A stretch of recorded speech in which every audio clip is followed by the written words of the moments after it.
tous, j'espère que vous allez bien. Je vous retrouve aujourd'hui après une petite absence. Je suis désolée, j'ai pas publié de vidéo en juin, mais j'ai eu un mois très chargé et j'ai pas eu le temps de tourner de vidéo. Par contre, j'ai eu le temps de coudre quelques petites choses et c'est ce que je vais vous présenter aujourd'hui puisque la vidéo d'aujourd'hui concerne mon bilan couture du mois de juin. Avant qu'on me pose la question, le haut que je porte, en fait c'est presque une robe, il est très long. C'est pas moi qui l'ai fait, je l'ai acheté à Saint-Barthélemy dans les Caraïbes il y a 2 ans. La première chose que j'ai cousue ce mois-ci, je ne peux pas vous la montrer là parce que je ne l'ai plus, je l'ai envoyé à son destinataire. C'est un tapis d'éveil pour bébé que j'ai réalisé pour un petit garçon de ma famille élargie. Je vous mets quelques images que j'ai prises avant de l'envoyer par la poste. Pour faire ce tapis, je me suis inspirée de la technique de patchwork. Comme vous voyez, j'ai utilisé des carrés de tissu, souvent qui viennent de chutes ou même de petits coupons que j'avais sous la main. Le tapis est composé de 12 carrés qui font une trentaine de centimètres de côté. Et certains carrés sont eux-mêmes divisés en 4 carrés. Je voulais m'amuser un petit peu avec les formes. J'ai fabriqué des petits jouets à scratcher aussi sur le tapis. J'ai fait des petites broderies. Là, vous voyez un criquet. J'avais très envie de broder un insecte, donc je me suis fait plaisir. Il y a un petit peu de tissu éponge, un tout petit bout de jersey, il y a du Liberty, surtout du velours de coton, j'en ai mis pas mal, un peu de plume tea. J'ai varié les matières pour que ce soit un peu intéressant. Au niveau des dimensions finales, le tapis d'éveil mesure environ 85 par 115 cm. J'ai inséré dans les coutures des petites brides pour qu'on puisse accrocher d'autres jouets au tapis. J'en ai mis quelques-unes, je crois que j'en ai mis 4.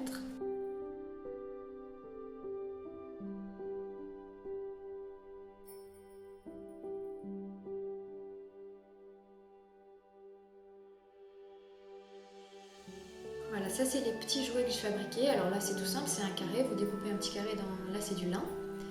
Et sur une des faces, vous cousez un petit morceau de scratch, vous cousez endroit contre endroit, vous retournez, vous refermez à la main, vous recousez l'autre morceau du scratch sur votre support. C'est très simple. J'ai fait des petites broderies là en forme d'étoile, une petite lune aussi à scratcher.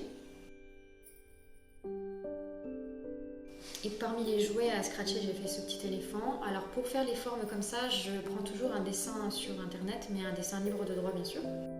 Ces petites choses-là, je les rembourre avec du matelassé, ça marche très bien. À plusieurs endroits du tapis, j'ai fait des gros points comme ça, discrets quand même, pour fixer le rembourrage au tissu extérieur pour que quand il passe à la machine, ça ne se retourne pas dedans et que ça ne bouge pas. Donc j'en ai fait au coin et il y a pas mal de couture aussi à l'intérieur. Le rembourrage, j'ai mis 2 couches de tissu matelassé et une couche de watine. Donc ça, c'est les points que j'ai fait par-ci par-là pour fixer le rembourrage à l'intérieur. Et voilà ce que ça donne. Je suis assez contente de moi.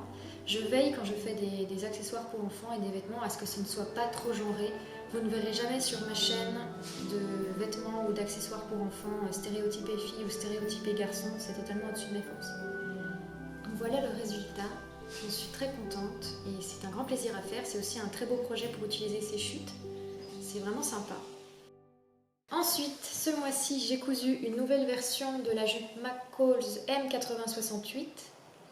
J'en avais fait une version au mois de mai, longueur genou avec une viscose bleu marine à petites fleurs. Cette fois, j'ai fait la version très longue jusqu'aux chevilles, dans une très jolie viscose que j'ai trouvée sur le site Cousette. Je l'ai vue pas mal passer sur Instagram, je pense que vous aussi. Elle est très très jolie. Sur le site, ils l'appellent Giverny. Alors, je comprends très bien pourquoi. Mais moi, si vous me donnez une viscose comme ça et que vous l'appelez Giverny, je vais forcément l'acheter en fait. Donc c'était très bien eu. Bref, rien à dire de spécial, c'est toujours aussi simple. Vous avez un devant, un dos et 2 ceintures, c'est à peu près tout. C'est un modèle très très simple. L'avantage, c'est que comme la pièce de devant est coupée au pli, ça permet de vraiment profiter de toute la beauté du tissu sans que le motif soit coupé. Ça c'est chouette. Évidemment, la partie dos est en 2 parties, donc puisqu'il y a un zip, un petit zip. Et là, j'ai pas fait très attention, le motif se chevauche un peu. C'est pas très grave, c'est juste un petit peu dommage. Mais ça se porte très bien. Quoi vous dire? Oui, par rapport au patron original que j'ai fait en taille S, j'ai resserré le tour de taille de 1 cm de chaque côté. Je l'avais déjà fait pour la version précédente.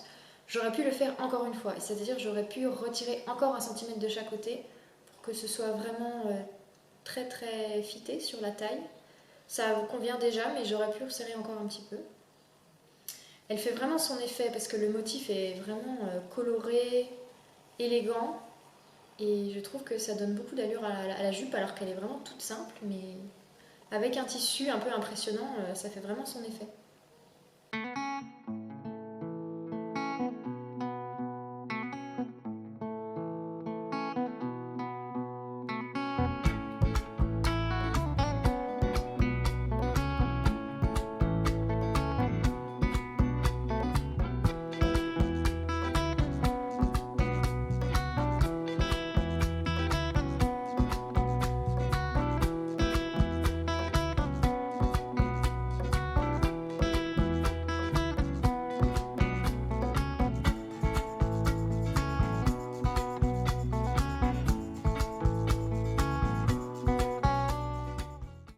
Ce mois-ci, j'ai également cousu une nouvelle version du corset Inès de Belen Paris. Cette fois, une version sans manches et avec un dos entièrement couvert, comme ça. Sur les photos portées que vous allez voir juste après, vous ne verrez pas le dos parce que j'ai oublié de me prendre en photo de dos. Mais voilà, le dos est comme ça, tout simple, couvert jusqu'en haut. Pour ça, j'ai juste repatronné la pièce dos pour qu'elle arrive au niveau de la nuque. C'est pas très compliqué. Je l'ai cousue cette fois dans une popeline de coton bio qui vient du site Marcel. Elle a un beau rouge profond qui tire un tout petit peu vers le rose. Je ne sais pas si vous verrez. Vous verrez sur les photos après. Le motif est floral. Ce sont des fleurs un peu dans un style japonais, je trouve, et en même temps un peu art déco. Et j'aime beaucoup les deux styles. Donc en fait, j'aime beaucoup ce motif et ce tissu globalement parce que la couleur me plaît aussi. Le ruban, il vient de ma mercerie locale. Il est un peu plus rouge que le tissu, mais bon, ils avaient que ça, donc j'ai pris ça. Je l'ai doublé, puisque ce modèle est entièrement doublé, avec une popeline de coton rouge que j'avais eu chez Mondial Tissu, qui est bio aussi. Si vous vous souvenez, j'avais eu beaucoup de péripéties avec ma première version, parce que j'avais dû rallonger et en même temps remonter les pièces de devant pour que ça m'aille bien. Et du coup, j'obtiens quand même une différence de niveau assez importante entre les pièces devant qui arrivent là et les pièces d'eau qui sont beaucoup plus hautes. Un peu plus hautes en tout cas, parce que les pièces d'eau s'arrêtent à la taille, c'est pour ça que j'avais pas jugé bon de les rallonger. Et c'est pas du tout choquant au porté, mais je pense que pour mes futures versions, je rallongerai aussi un petit peu les pièces d'eau de 5-6 cm pour que le décroché là, que la différence entre les deux côtés soit un peu moins flagrante, que ce décroché soit un peu moins prononcé. Je préfère que les niveaux soient un petit peu plus égalisés. Donc tout simplement, j'ai fait des petites surpiqûres aux emmanchures pour les refermer et j'ai fait aussi une petite surpiqûre machine en bas du milieu dos, là où j'avais retourné après avoir cousu ma doublure. J'avais totalement de la flemme de le faire à la main, donc j'ai fait une petite surpiqûre machine. Ça marche très bien et c'est discret. Voilà.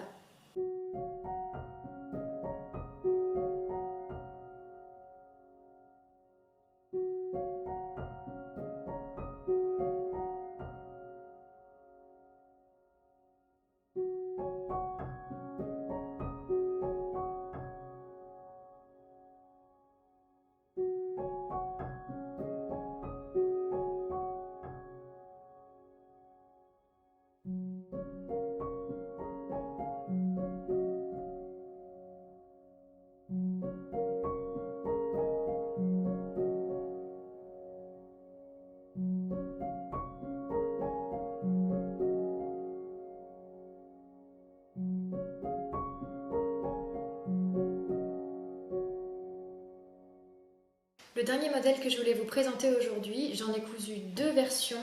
Il s'agit de la blouse Allegria de Slow Sunday. J'en ai fait deux versions vraiment très différentes, vous allez voir. La blouse Allegria, c'est une blouse chemise, pour moi c'est un peu un hybride. C'est une blouse qui est cintrée à la taille, c'est très joli, c'est vraiment flatteur. Et ça reste assez souple au niveau de la poitrine et du haut du dos, donc on garde du blouson, c'est très joli aussi. Je l'ai cousue en taille 34 et j'ai bien fait puisque ça me va très bien. Celle-ci, je l'ai cousue dans un crêpe de coton bio couleur ivoire que j'avais eu il y a très longtemps chez Mondial Tissu. Et comme il était très fin et très transparent, j'ai entièrement doublé ma chemise avec le même tissu. Donc c'est la même chose à l'intérieur. J'ai apporté des modifications à ce patron avant même d'en avoir aucune version terminée. Je trouvais que sur le dessin technique, le décolleté était un peu trop profond, donc je l'ai assagi. Finalement, maintenant, je trouve qu'il est un peu trop sage, donc peut-être que pour mes prochaines versions, je le recreuserai un petit peu. Mais c'est joli quand même comme ça. Ce que j'aime bien dans ce modèle, c'est que la manche est intégrée dans la pièce devant. Il n'y a pas de couture ici, c'est tout d'un seul tenant. J'aime bien. Normalement, au niveau de la manche, il faut poser une espèce d'enforme qui sert aussi de bracelet de manche. Je ne l'ai pas fait premièrement parce que j'avais la flemme et deuxièmement parce que je voulais des manches courtes, vraiment courtes. Donc je ne l'ai pas posé. Je me suis contentée ici de faire une toute petite surpiqûre après avoir fait un petit repli de 0,5. Oui, c'est ça. Aussi en bas, pour la finition du bas, il suggère de faire une bande de propreté dans le même tissu. Je ne l'ai pas fait. J'ai juste découpé un peu de longueur. Je crois que j'ai enlevé 1,5 cm ou quelque chose comme ça. Et j'ai posé tout simplement un biais à cheval, un biais couleur ivoire satiné. Ça marche très bien et ça fait même un joli détail puisque ça fait une jolie bordure satinée en bas. Je trouve que ça fait joli. Les boutons viennent de ma mercerie locale. C'est des boutons ivoire recouverts, tout simple.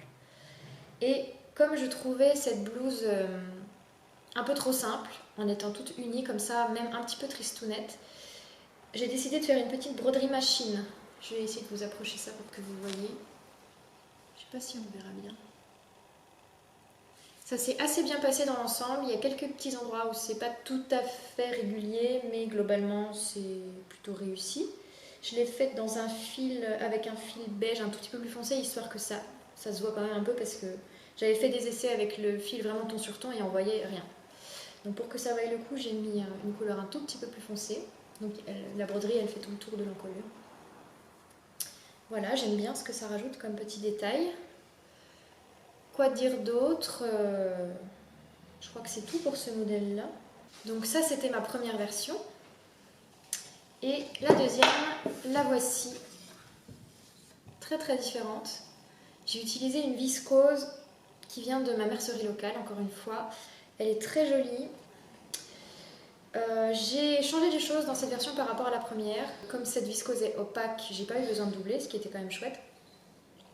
Donc pour la propreté de l'encolure, j'ai posé un biais, je ne sais pas si on le verra, un biais couleur bordeaux là, pour être assorti aux fleurs du motif, parce que c'est un motif fleuri. Je vais peut-être vous montrer plus près quand même. Ça donne quelque chose comme ça, le tissu. Pareil pour le bas, j'ai reproduit ma technique du biais à cheval, le même biais bordeaux satiné. Et pour les manches, même chose, ça fait un petit rappel un peu de tous les côtés. J'aime bien l'effet que ça fait chic en fait. Le biais satiné, je trouve que ça a de l'allure, ça fait assez élégant. Et ce que j'ai changé aussi, ah ça s'est décroché, c'est que j'ai élargi la patte de boutonnage de devant pour pouvoir croiser les deux pans devant sur une plus grande distance, pour pouvoir faire mon boutonnage plus loin et en fait le faire sur le côté. En fait mon boutonnage il se fait là, il n'est plus au milieu. Je trouve ça très joli. Alors là, on voit peut-être pas bien parce que le tissu est un peu chargé et les boutons sont très discrets. Je sais pas si on verra. C'est des tout petits boutons violets, bordeaux. Et pour ne pas que l'autre pan de la boutonnière, celui qu'on ne voit pas là, qui s'affaisse à cause de son propre poids, j'ai fixé une petite... une agrafe. Une toute petite agrafe. Ici. Est-ce qu'on verra? J'ai mis une petite agrafe ici. Et là, ça s'est décroché parce que c'est sur le cintre, mais une fois porté, ça se décroche pas. J'aime énormément cette petite trouvaille qui est en fait un peu le fait du hasard. Je pensais pas que j'allais pouvoir croiser autant, mais c'est chouette. Et je pense que sur d'autres versions, parce qu'il est certain que je vais refaire ce modèle, j'essaierai de prendre un tissu peut-être moins chargé et de poser un biais à cheval, ou en tout cas de mettre une bordure contrastante sur tout le bord de l'encolure pour qu'on voit vraiment se croiser et ce boutonnage de côté. Je trouve ça très joli. Je trouve que ça donne un côté un peu asiatique. Alors peut-être que c'est moi, mais ça me fait penser à certains vêtements asiatiques. Voilà. En plus, c'est croisé très près là, du coup. En tout cas, je trouve ça vraiment très joli. J'en suis très contente de ce modèle. Vraiment, je pense que c'est vraiment le modèle de petite blouse jolie, fonctionnelle que je cherchais. Donc, très contente de ma découverte. Voilà, c'était les quelques pièces que j'ai cousues dernièrement que je voulais vous présenter aujourd'hui. J'espère que cette vidéo vous a plu. Si c'est le cas, n'hésitez pas à la liker, à la partager, à la commenter, à vous abonner à ma chaîne si ce n'est pas déjà fait. Je vous laisse avec les images de ces deux blouses portées et je vous dis à très bientôt pour une nouvelle vidéo.